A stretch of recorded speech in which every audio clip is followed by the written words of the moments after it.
Hello everyone, this is your Bandhini Sharma. Welcome back to my channel VMB tutorial. So in last session we have discussed the intro part of exercise 8.1, right?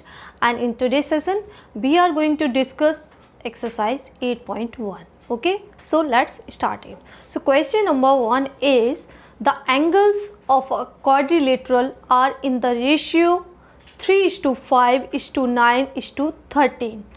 Find the angles of the quadrilateral.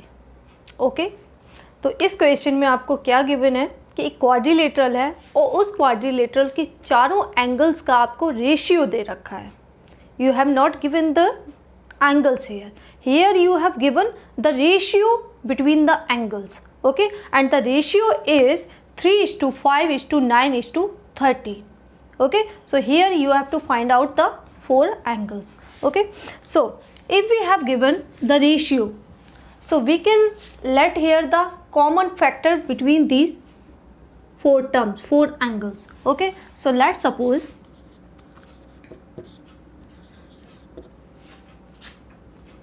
let common factor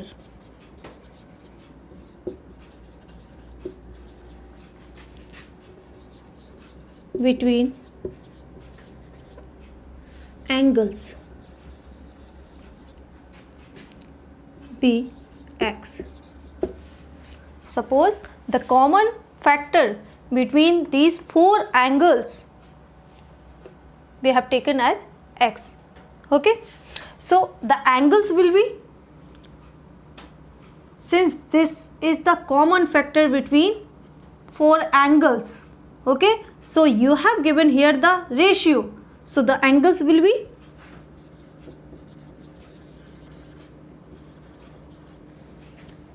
3 into x. Second angle 5 into x means 5x. Then 9 into x 9x and 13x. Okay यहाँ हमें ratio दे रखा है angles का.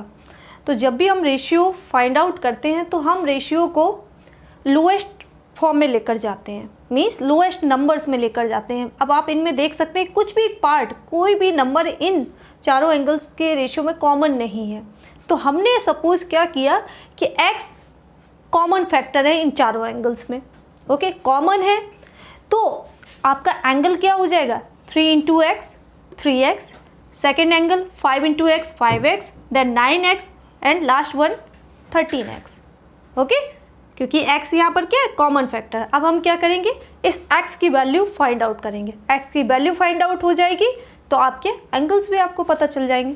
तो okay now what the next step is here, we know that in a quadrilateral the sum of all 4 angles is 360. Okay so we can apply here by angle sum property of quadrilateral.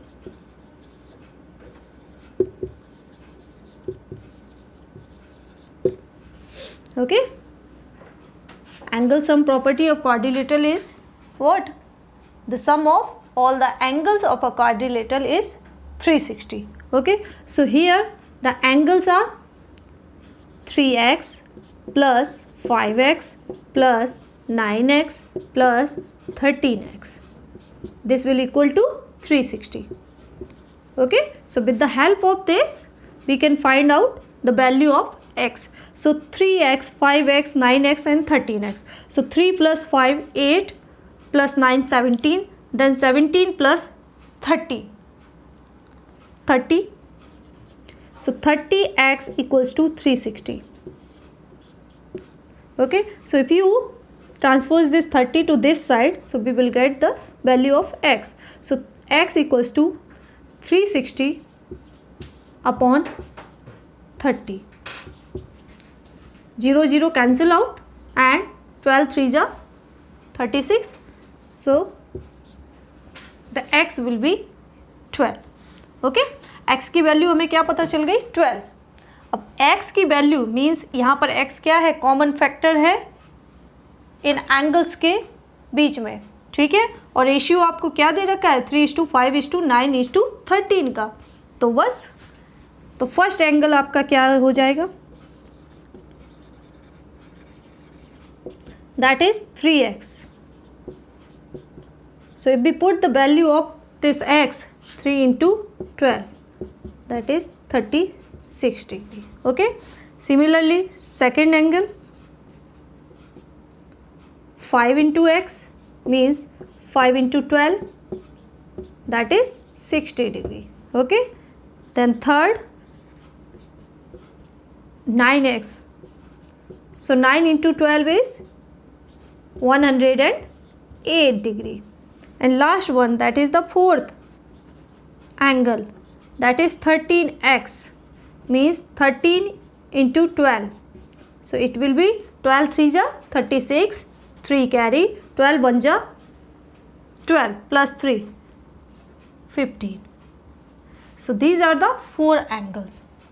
Okay, this is the important question of this exercise. Okay, so whenever we have given the ratio of angles, so first you have to let the common factor between those angles. Okay, and with the help of angle sum property of a quadrilateral we can find out the value of common factor. Okay, after that you can find out all the four angles. Okay, so this was your question number 1. Now question number 2 is, if the diagonals of a parallelogram are equal then show that it is a rectangle. Okay, तो question आपका क्या है कि आपको एक parallelogram दे रखा है, अगर पैरेललोग्राम के डायगोनल्स इक्वल हैं then it will be a rectangle. Okay, means एक पैरेललोग्राम रेक्टेंगल हो सकता है कब, जब उसके डायगोनल्स इक्वल हो. तो सपोज यहाँ पर ABCD एक पैरेललोग्राम है, पैरेललोग्राम में opposite sides are equal, opposite sides are parallel, opposite angles are equal. Okay, so ABCD is here a parallelogram in which you have given the diagonals as equal, means AC equals to BD. This much you have given. Okay, now what we have to show here, ABCD is a rectangle. हमें क्या show करना है कि ABCD ये quadrilateral, ये parallelogram क्या होगा, rectangle होगा. तो रेक्टेंगल शो करने के लिए हमारे पास क्या होना चाहिए, opposite side should be equal. Okay, and one of the four angles should be a right angle. Means अगर इन चारों एंगल में से अगर हम एक एंगल राइट एंगल प्रूव कर देते हैं तो पैरेललोग्राम हमारा क्या हो जाएगा, रेक्टेंगल. ओके, सो सी है. सबसे पहले जब आपने डायगोनल्स ड्रॉ किए इस पैरेललोग्राम के, तो यहाँ पर डिफरेंट ट्राइंगल्स भी बन रहे हैं. ओके, सो अब हमें उन दो ट्राइंगल्स को कंसीडर करना है जहाँ पर ये दोनों डायगोनल्स आपके इंक्लूड हो रहे हो. ठीक है, तो देखिए अगर हम ट्राइंगल ADC एंड BCD को कंसीडर करते हैं तो BD और AC इंक्लूड हो रहे हैं. Okay, so let's consider the triangle ADC and triangle BCD. Okay, we are considering these two triangles in which, see, since this is a parallelogram, so opposite sides are equal. So AD equals to BC, AD equals to BC. Why? Because ABCD is a parallelogram.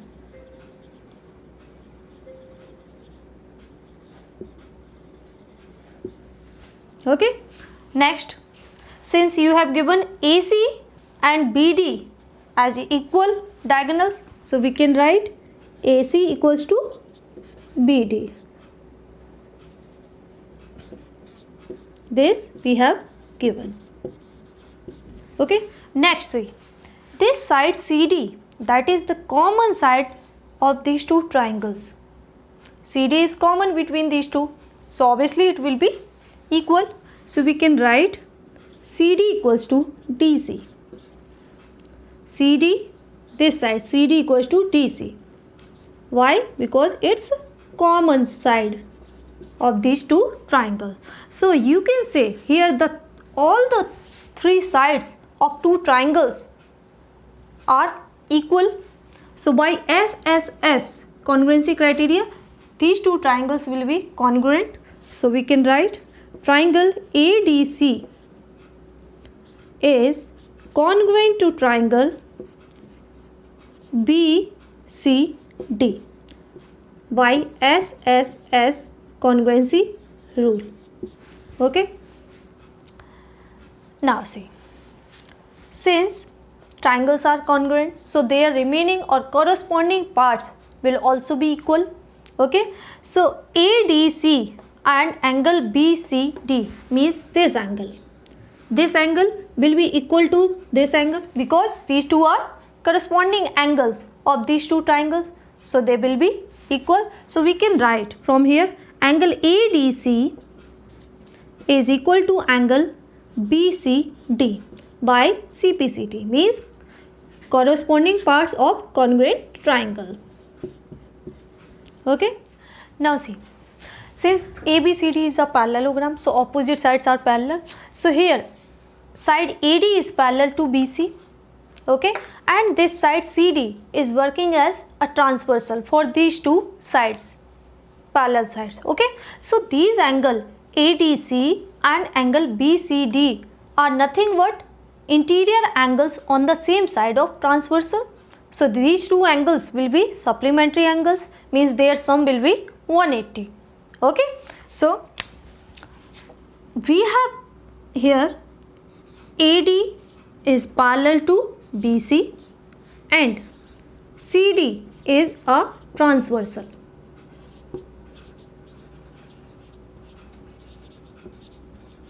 Okay, so angle ADC plus angle BCD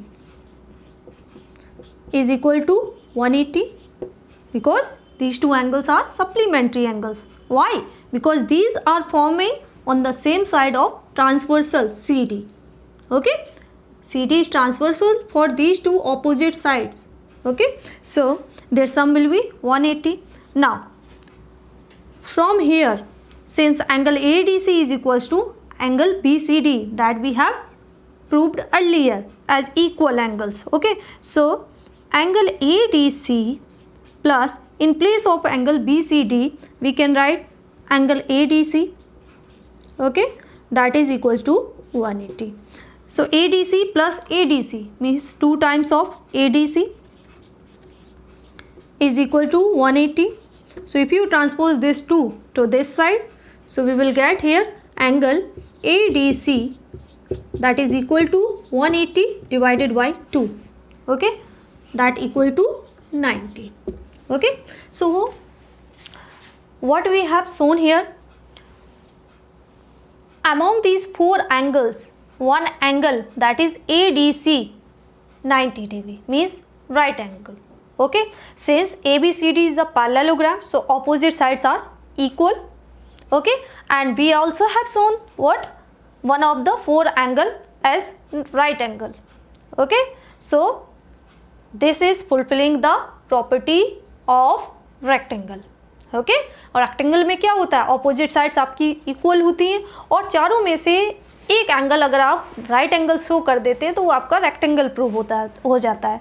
तो यहाँ पर parallelogram आपको दे रखा है और parallelogram की opposite sides equal होती हैं और एक एंगल आपने राइट एंगल शो कर दिया तो ये पैरेललोग्राम आपका क्या हो गया, rectangle. Okay, so since AD equals to BC and AB equals to CD and angle ADC that is right angle.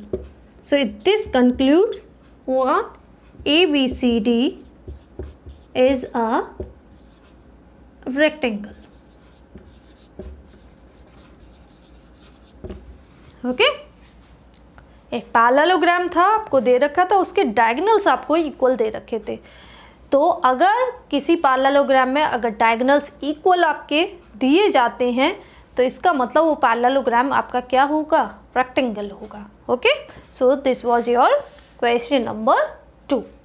Moving to the question number 3, show that if the diagonals of a quadrilateral bisect each other at right angles then it is a rhombus. Okay? अगर किसी quadrilateral में diagonals उसके एक दूसरे को right angle पर bisect करते हैं तो वो क्वाड्रिलेटरल आपका क्या होगा? रोम्बस होगा.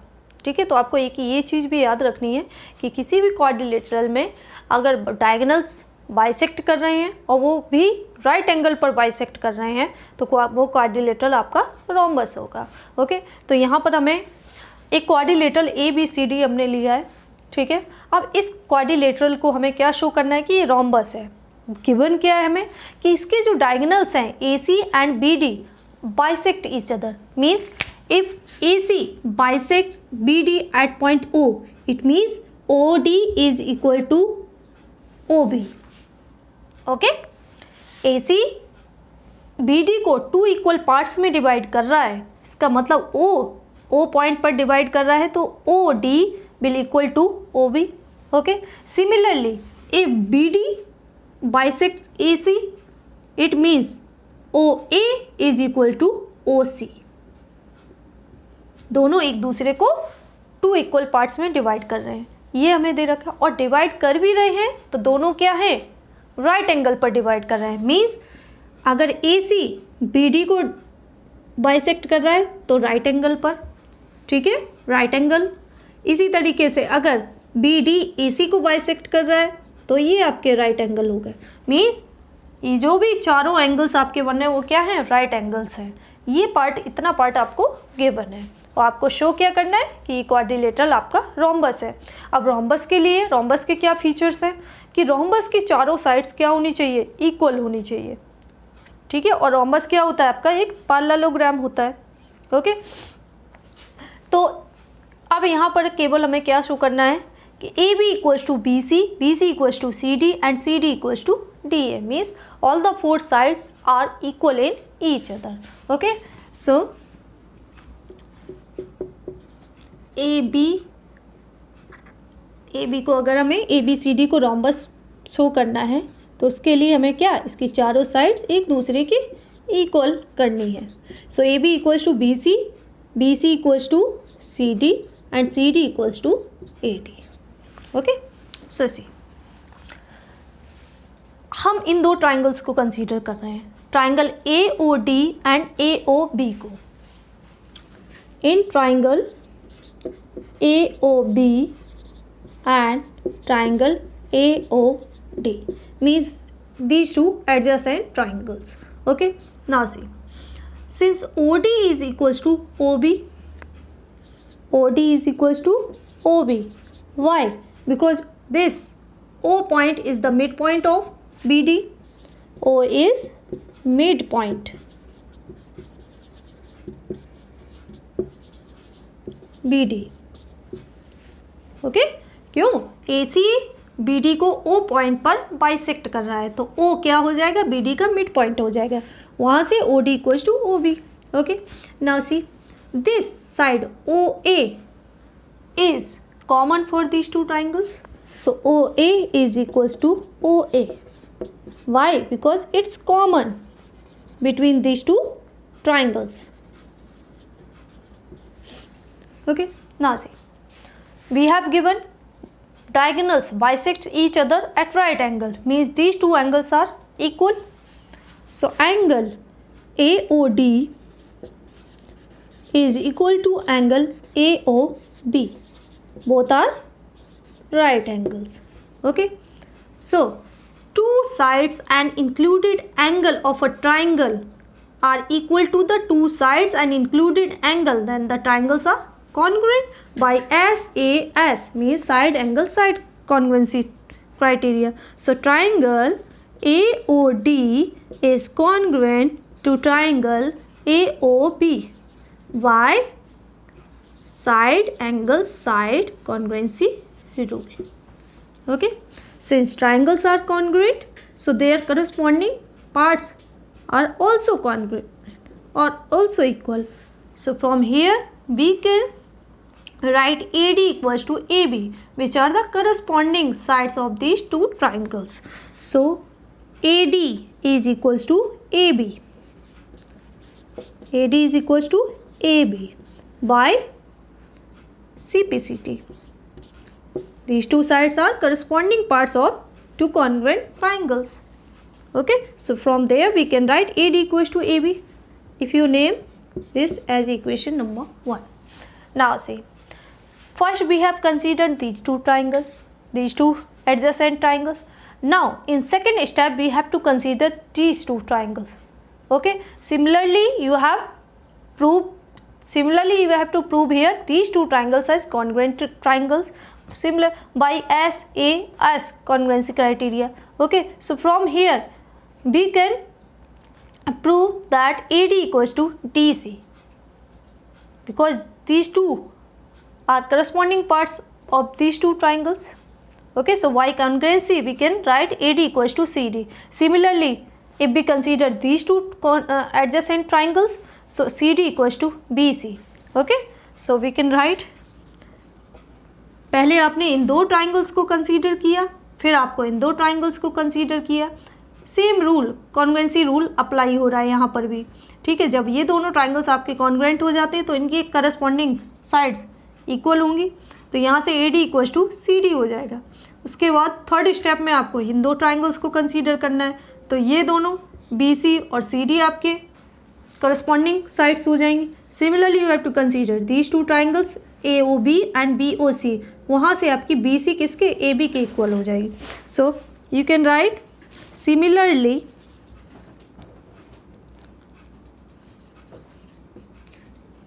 AD equals to CD. Name this as 2. Similarly CD equals to BC. Name as 3. BC equals to AB. Name this equation as 4. So from 1, 2, 3 and 4, what we are getting? From 1, 2, 3 and 4, we are getting AB equals to BC, that is equals to CD, it is equals to AD or DA. Okay, पहले हमने इन दो triangles को लिया, फिर आपको इन दो triangles, then these two triangles, then these two triangles. Okay, so with the help of congruency rule, first you have to prove the triangles as congruent triangles, then these corresponding sides will be equal. Okay, तो वहाँ से हमें क्या मिल रहा है, AB equals to BC equals to CD equals to AD. Since sides are equal, so it implies what, ABCD is a rhombus. Okay, अब यहाँ पर आपको ये कन्फ्यूज़न नहीं आना चाहिए कि साइड्स इक्वल हैं तो ये तो स्क्वायर भी हो सकता है. हमने यहाँ पर केवल क्या शो किया, not all the angles are right angles. Okay, सिर्फ हमने साइड्स को इक्वल प्रूव किया है. तो साइड्स को अगर हम इक्वल शो कर रहे हैं तो वो किसकी फीचर्स बन जाते हैं, रोम्बस. और साइड्स के साथ अगर हम एंगल्स को राइट एंगल शो करते हैं तब जाकर वो आपका स्क्वायर होगा. ठीक है. Now question number 4 is show that the diagonals of a square are equal and bisect each other at right angles.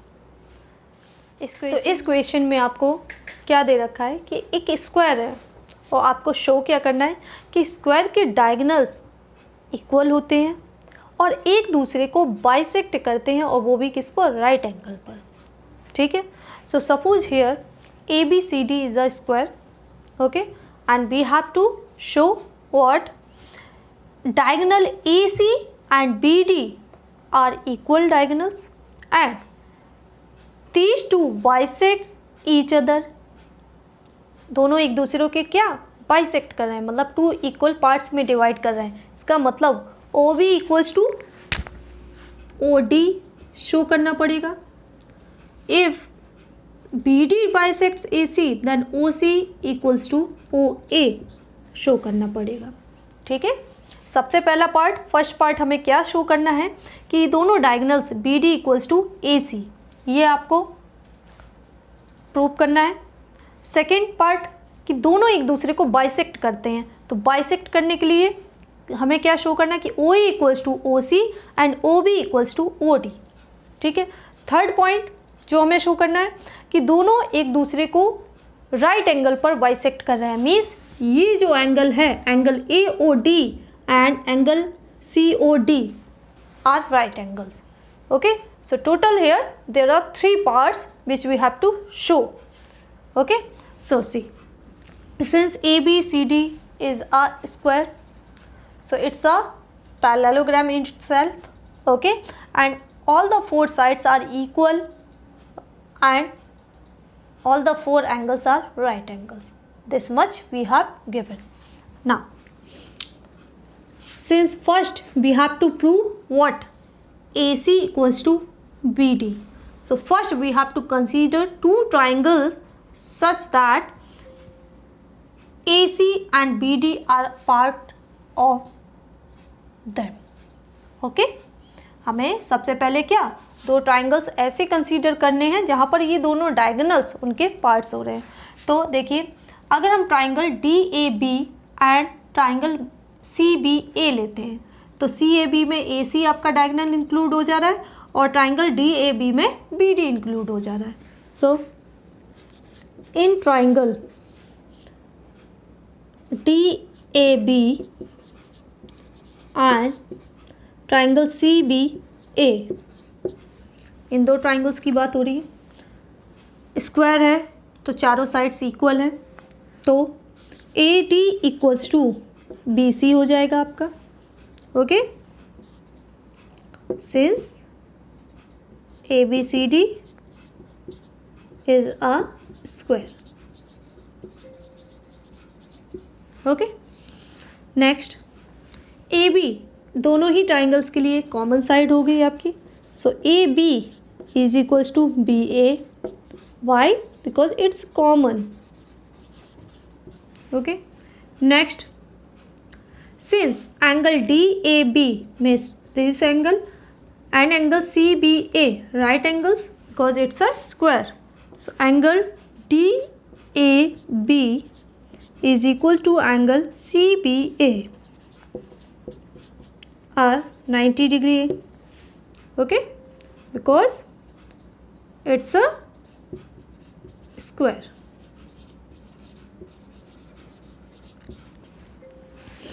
Okay, now see, side angle side. If in 2 triangles 2 sides and included angles are equal to the 2 sides and included angle of another angle, then the triangles are congruent.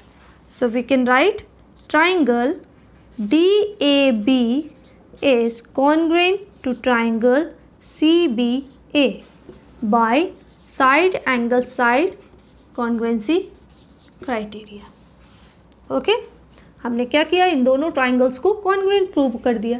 अब देखिए, दोनों triangles आपके congruent है तो उनके remaining sides, remaining angles will be equal. तो यहाँ पर साइड AC किसके इक्वल हो जाएगी? BD के, because both are corresponding sides.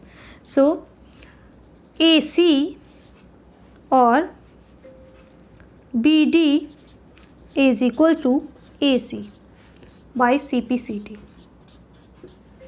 Okay, तो फर्स्ट पार्ट जो कि हमें शो करना था कि दोनों डायगोनल्स इक्वल हैं, तो वो हमने प्रूव कर दिया। ठीक है, अब देखिए, अब हमें क्या शो करना है कि दोनों डायगोनल्स बाइसेक्ट करते हैं। इसका मतलब हमें ये लाइन शो करनी है। बाइसेक्ट करते हैं मतलब अगर BD AC को बाइसेक्ट कर रहा है O पॉइंट पर, तो O क्या हो जाएगा? Mid point. तो OA इक्वल्स टू OC आपको शो करना है। अगर AC BD को बाइसेक्ट कर रहा है O पॉइंट पर, तो OD इक्वल्स टू OB करना है। ठीक है, तो अब यहाँ पर क्या इंपॉर्टेंट थिंग है कि हम कौन से 2 ट्राइंगल्स लें जहाँ पर ये आपके पार्ट्स इंक्लूड हो रहे हों, ये साइड्स इंक्लूड हो रही हों।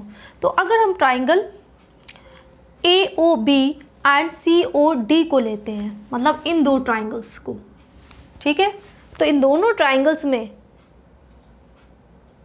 इन 2 ट्राइंगल्स के लेते हैं तो CD और AB स्क्वायर है तो पैरेललोग्राम होगा, opposite sides will B parallel. तो ये साइड इस साइड के पैरेलल है, तो और AC, ये डायगोनल AC इन दो पैरेलल लाइन के लिए ट्रांसवर्सल का वर्क कर रहे हैं। तो ये जो एंगल है, ये एंगल किसके, इस एंगल के इक्वल होगा, because both are alternate interior angles. तो in case of parallel lines alternate interior angles are equal. Similarly, if we take this angle, so this will be equal to this angle. Okay, since this is a square, all the four sides are equal, means these two sides will be equal. So see, if we take these two triangles, angle, side, angle, which are equal to this angle, side, angle, so why as A congruency criteria, these two triangles will be congruent, so their corresponding parts will also be equal. corresponding parts कौन कौन से, OA किसके equal हो जाएगा, OC के, and OB OD के equal हो जाएगा। तो इस तरीके से हम ये पार्ट भी शो कर सकते हैं। Okay, so right here in triangle OAB and triangle OCD, since CD is parallel to AB and AC and BD are transversal, दोनों ही क्या है, ट्रांसवर्सल का काम कर रही हैं। सो यहाँ से क्या हो गया, angle OAB is equal to angle OCD, why, alternate interior angle. Okay, similarly angle OBA is equal to angle, means this angle, equal to angle ODC. This is also alternate interior angles. Okay, and CD equals to AB. This we have given. Okay, so triangle OAB is congruent to triangle OCD by angle side angle congruency rule. Okay, ये दोनों triangles आपके क्या हो गए, congruent prove हो गए। अब OA, अगर हम OA लेते हैं तो OA की करस्पॉन्डिंग साइड क्या है, OC। Okay, so OA is equals to OC, और अगर हम OB लेते हैं means this side, so that will equal to OD, OB equals to OD. This is because of CPCT. Why? Because these are the corresponding parts of congruent triangles, so they will be equal in each other. Okay, तो यहाँ से क्या prove हो गया, AC and BD bisects each other.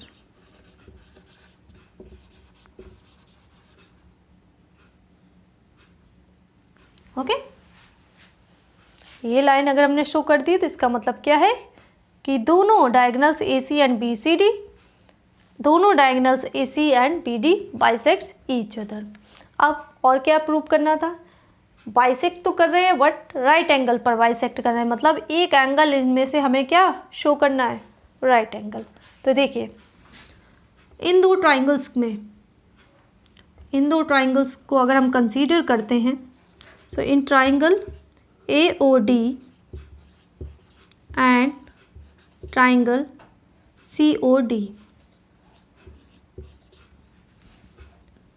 OD आपकी क्या हो गई, कॉमन हो गई। ओके, कॉमन साइड हो गई। OB इक्वल्स टू OC, ये अभी हमने प्रूव किया है।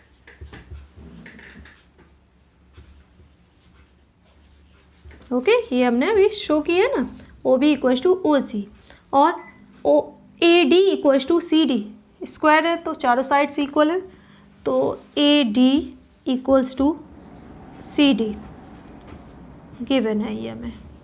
तो by side side side congruency criteria, ये दोनों ट्राइंगल्स आपके क्या हो जाएंगे, कॉन्ग्रुएंट हो जाएंगे। So triangle A O D is congruent to triangle C O D. Okay, दोनों ट्राइंगल्स आपके क्या हो गए, कॉन्ग्रुएंट हो गए बाई एस एस एस। अब देखिए दोनों कॉन्ग्रुएंट है तो ये दोनों एंगल्स उनके करस्पॉन्डिंग पार्ट्स हैं वो भी इक्वल होंगे, ठीक है।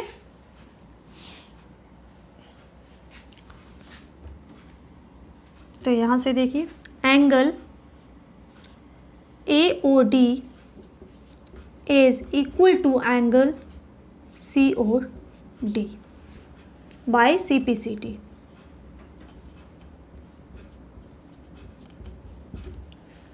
ठीक है, अब देखिए ए ओ सी एक स्ट्रेट लाइन है और ये दोनों एंगल्स क्या है, एडजेसेंट एंगल्स हैं, तो लीनियर पेयर फॉर्म कर रहे हैं। इसका मतलब इन दोनों का सम क्या होगा, 180 होगा, 180 होगा और दोनों ही कैसे हैं, इक्वल है। तो इसका मतलब दोनों एंगल्स कितने, राइट एंगल होंगे। Okay, so you can write angle A O D plus angle C O D is equal to 180. Why? Because linear pair. Okay, since both are equal, so we can write twice of angle AOD is equals to 180. तो यहाँ से क्या आ गया, angle AOD right angle. Okay, ये क्या हो गया, right angle. ये 90 का हो गया तो ये भी 90 का हो गया। ओके, सो और angle AOD equals to angle COD 90 degree. Okay, तो यहाँ पे हमने तीनों पॉइंट शो कर दिए कि डायगोनल्स किसी स्क्वायर में डायगोनल्स क्या है, इक्वल है, और दोनों डायगोनल्स एक दूसरे को बाइसेक्ट कर रहे हैं, और बाइसेक्ट कर रहे हैं किस पर, राइट एंगल पर बाइसेक्ट कर रहे हैं। Okay, so total here 3 parts you have to show. Okay, so this was your question number 4. So that's all for today's session, in which we have discussed first 4 questions of exercise 8.1. If you have any query, doubt related to today's session, can ask on comment section, and in my next upcoming session we will discuss next further question. Okay, so till then keep watching my channel. Thank you.